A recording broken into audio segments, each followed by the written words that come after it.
Algebra 2A Wizards, if you are watching this video on number 16, you are ready to tackle a somewhat diabolical one. It's very hard to do this one. Let's analyze it. Don't put it on Desmos yet. Let's see if we can put it together. It's always good to tease out what's actually happening. It's a cubic. And negative sign here means reflect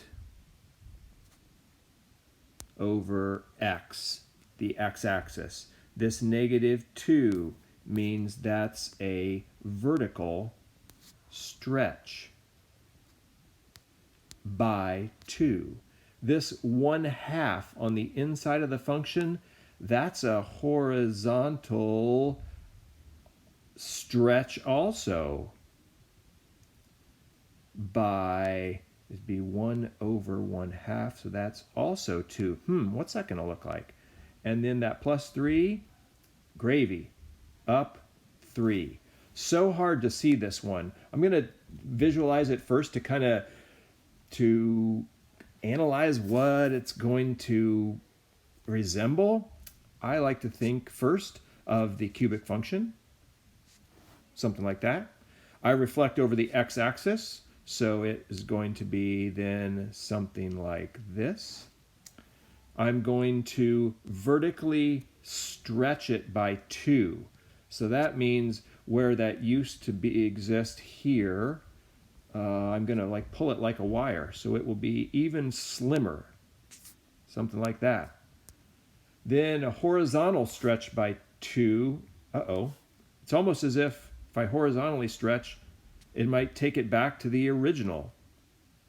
And then up 3, I think I can visualize that. Up 3 means I'm going to take whatever this was and go up 3. So it's going to be something like this. That's helpful because I know that my new important point is 0,3. That's going to be important. I put a big dot in there. Now, there's other ways to kind of find points. You can always guess and check. You can always think about what nice points I can put in there to stay to the left or the right of 3. I'm going to take you through kind of a step-by-step approach using a table. I think this one is going to be real nice for a table.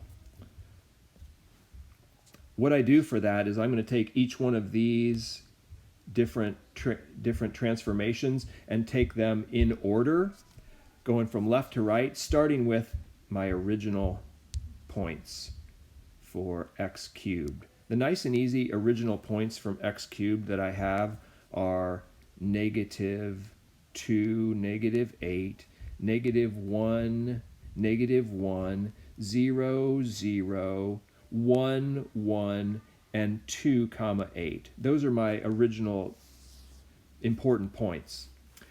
So now I'm going to take these transformations and do 4 columns. A reflect over x. That means that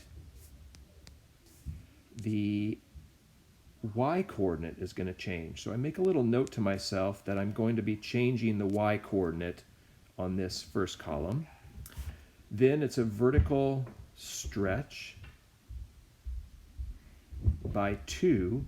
That means that whatever the y-coordinate was in the previous column, I'm going to double it. Horizontal stretch. Whatever the x-coordinate was, I'm going to double it. And the y stays the same from the previous column. And then up 3, the y-coordinate gets 3 added to it. So now, we'll take them column to column. Reflect over x means I'm just changing the y-coordinates. So that would be -2, 8, -1, 1, 0, 0 stays unchanged, 1, -1, and 2, -8. I vertically stretch by 2. I double the y-coordinates. That takes -2, 8 to -2, 16. negative 1, 2, 0, 0, 1, negative 2, and 2, negative 16. I stretch horizontally, so I'm going to double the x-coordinates. Still with me? Negative 4, 16. Negative 2, 2, 0, 0, 2, negative 2, and 4, negative 16. And then finally, up 3. I add 3 to whatever the y-coordinate was. Negative 4, 19. Oh, that's not going to fit on my graph. Well, this one, negative 2, 5, 0, 3. Ooh, that rings a bell. 0, 3, 2, and 1, and 4, negative 13. These are the points. This last column, those are going to be the transformed ones. Let's put them on. Negative 4, 19. That's way up there. Negative 2, 5. That I can handle.